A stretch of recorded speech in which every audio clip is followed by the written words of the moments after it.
Random activity doesn't create results. If you're still throwing darts at your CRM, hoping to hit targets, you're leaving money on the table. Today I'm going to show you how the top 1% of sales professionals plan their territories for maximum impact. Because in 2025, the difference between hitting quota and missing it isn't about working harder, it's being smarter. I'm Sultan from Value Coach. Over the last 2 decades, I've seen a lot of sales teams transform their territories from chaotic collections of accounts into strategic engines of growth. I've seen how the right planning approach can double results without increasing the efforts. Because the reality is that most salespeople spend too much time on accounts that don't deliver results. Today, I'll give you a 5-step framework that will transform how you approach your territory and your account. The B2B sales landscape in 2025 is more complex than ever. According to market research, the average enterprise sales rep is now responsible for 75 to 100 accounts, up from just 50 to 65 years ago. Yet the quota attainment is at a historic low, with only 43% of reps hitting their numbers. And the problem is not that they don't do the effort, it's a lack of focus and strategies. Most sales professionals are still using outdated, static approaches to territory management, annual plans that quickly become irrelevant in today's rapidly changing business environment. Take Jennifer, a sales director at a technology company. Her team was working longer hours every quarter, yet results were flat or declining. When they looked at their activity, they discovered that it was spending equal time across all accounts regardless of potential. They were treating a $5,000 opportunity the same as a $200,000 opportunity. Their territory planning consisted of a spreadsheet they created in January and they never update again. The first step is to transform your territory from a static annual planning approach to a dynamic one. In 2025 market change, companies restructure, priorities shift faster than ever before. Most salespeople make a critical mistake. They make the plan once a year, they file it away, and they revert to reactive selling. By Q2, the plan is obsolete, and so instead of that, implement a dynamic territory design with its key element. First, you segment your account based on data, not intuition.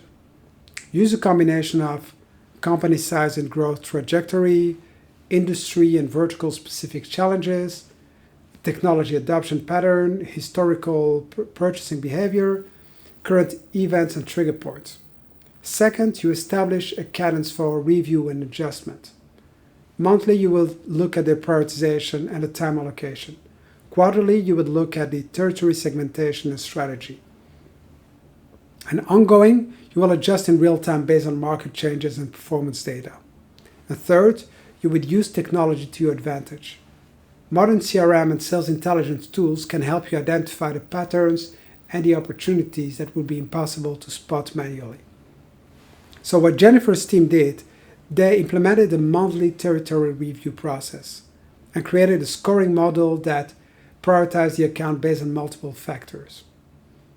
And what they have seen is that within a quarter, they were able to increase the pipeline generation from the same number of accounts. 2. Strategic account prioritization. Once you have segmented your territory, you need to ruthlessly prioritize where you spend your time. And this is where most salespeople fail. They try to give equal attention to all accounts out of fear of missing opportunities. And the truth is, not all accounts are created equal. The Pareto principle applies here. About 20% of your accounts will generate 80% of your results. So start by scoring account based on potential and fit. Potential is what's a realistic revenue opportunity for the next year or 18 months. And fit, how does our solution align with their needs and challenges? Accessibility, can you reach and influence the key decision maker? And competitive position, what's your advantage or disadvantage in this account? Then you categorize the accounts into tiers that dictate your time investment. On tier 1, 50%, strategic account with high potential and strong fit. They take 60% of your time. Tier 2, 25%, growth account with moderate potential or fit. Give them 30% of your time. And the third tier is maintenance accounts with lower potential of fit and give them 10% of your time. And it's not about ignoring them. It's about being intentional with the only asset you have, which is time. When Jennifer's team did that and they were able to track the time allocation through the CRM, they have seen that they're spending 40% of their time on accounts that generated less than 5% of the revenue. Realigning their focus, they were able to increase the average deal size with those key accounts. 3. Account penetration strategies. For your high priority account, you need a strategic approach to expanding your footprint and influence. This is especially critical in 2025, where the average B2B buying committee has 6 to 10 members across multiple departments.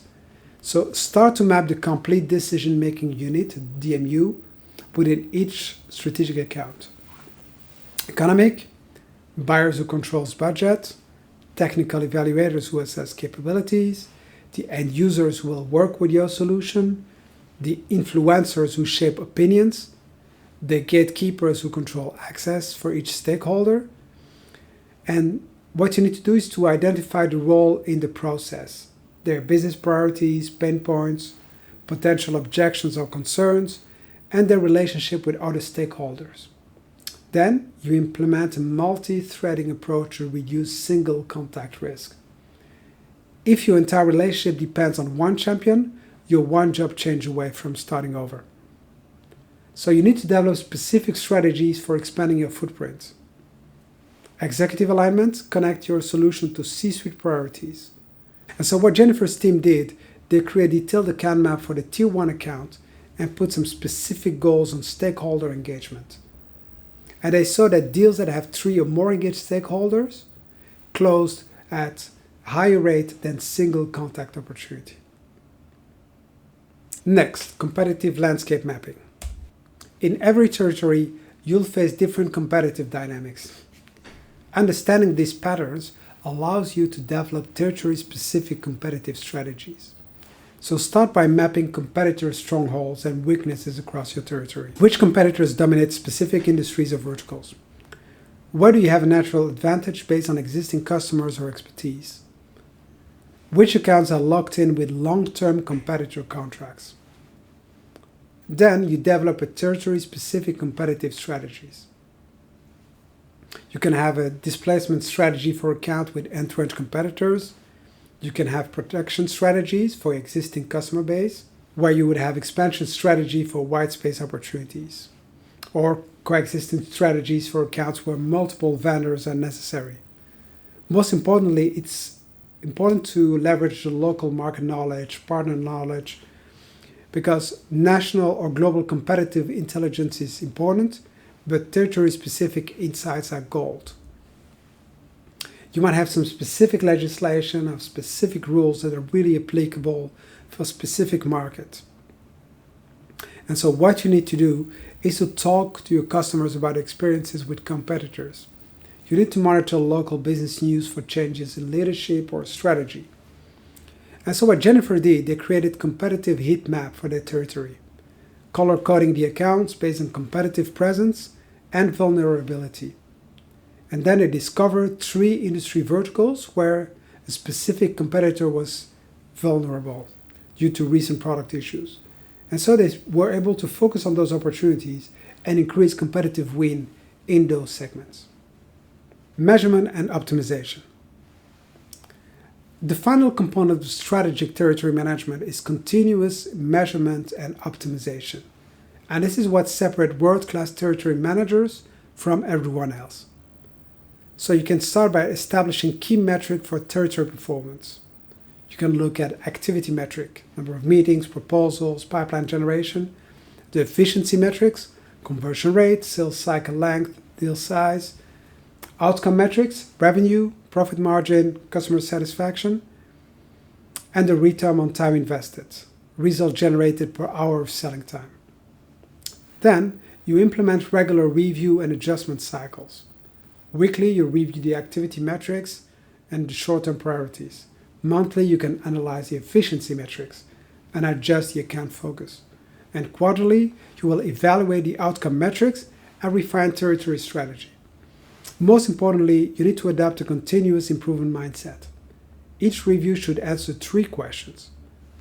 What's working and what should we do more of? What's not working that we should stop doing? And what new approaches should we test?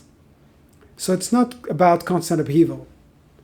It's not about reinventing the wheel. It's just making small data-driven adjustments that compound over time.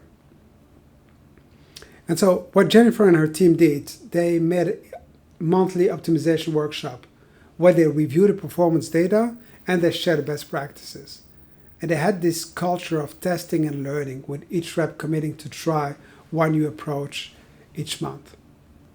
And what I have seen is that their overall territory performance improved greatly, having the same headcount, and the morale improved because they were really involved into evaluating and testing new approaches. Mistakes. Now, let me share the 3 deadly mistakes I see sales professionals make in territory management. 1. Treating all accounts equally. The most common mistake is the democratic approach to territory management. You give equal time and attention to all accounts out of a misguided sense of fairness or fear of missing opportunity. I once worked with a rep who prided himself on touching all 40 accounts in his territory each month. His activity metrics were impressive, but the results were bad. He was spreading himself so thin that he couldn't create meaningful engagement with any account. Your time is your most valuable asset. The annual set it and forget planning. Too many sales organizations treat territory planning as an annual event. A flurry of spreadsheets and strategic session in Q1, followed by 11 months of reactive selling.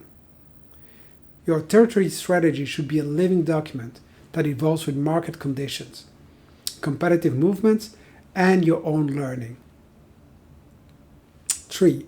Failing to adapt to changing market conditions. The final mistake is rigidity, sticking to a plan even when market conditions change dramatically. I worked with a company whose territory plan were rendered completely irrelevant by a major industry disruption. And while their competitors quickly pivoted to address new customer priorities, they just stuck to their original approach. I have this plan, it's okay. But by the time they adjusted, they were losing market share. So the best territory managers, they combine this strategic planning and a tactical flexibility. They have a direction, but they can adjust their course when the conditions change. Implementation plan. So here's your plan for the next 7 days. First, you'll conduct a territory audit. List all your accounts and rate them on potential and the current engagement. 2, tomorrow, you'll look at a 20% highest potential accounts based on your audit. These are your new Tier 1 priorities. On day 3, for your top 3 accounts, map the complete decision-making unit. Identify all stakeholders and their roles in the purchasing process. On day 4, you will create a competitive heat map for your territory. Identify where the competitors are strong and where they're vulnerable. On day 5, you will develop one account expansion plan for a key customer. Identify specific opportunity to grow your footprint. On day 6, you will establish your key territory metrics and create a simple dashboard to track them weekly and monthly. And on day 7, you will schedule recurring time blocks in your calendar for territory strategy and optimization. You need to protect this time as you would meet your best prospect. Territory management is not a one-time event. It's an ongoing discipline that separates top performers from average ones. Strategic territory management is not about restricting your freedom. It's about creating it. When you know where to focus your time and energy, you eliminate the chaos and uncertainty that plague most sales professionals. The 5-step framework we covered today will transform how you approach your territory. First, dynamic territory design that evolves with market conditions. 2, account prioritization based on potential and fit. 3, account penetration, strategy that expands your footprint. 4, it's competitive landscape mapping that identifies the opportunities. And finally, it's measurement and optimization that drives continuous improvement. The difference between an average salesperson and the top performers is not a talent or the effort. It's the focus and strategy. So stop throwing darts at your CRM hoping to hit targets. Start approaching your territory with a strategic focus that drives maximum results. So if you found this valuable, hit that subscribe button for more sales strategies and drop a comment below with your biggest territory management challenge.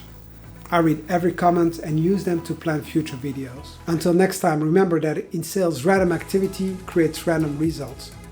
Strategic focus creates predictable success. Check out this video here or there, as YouTube believes that you would really like it. I'll look forward to seeing you in the next one. Take care.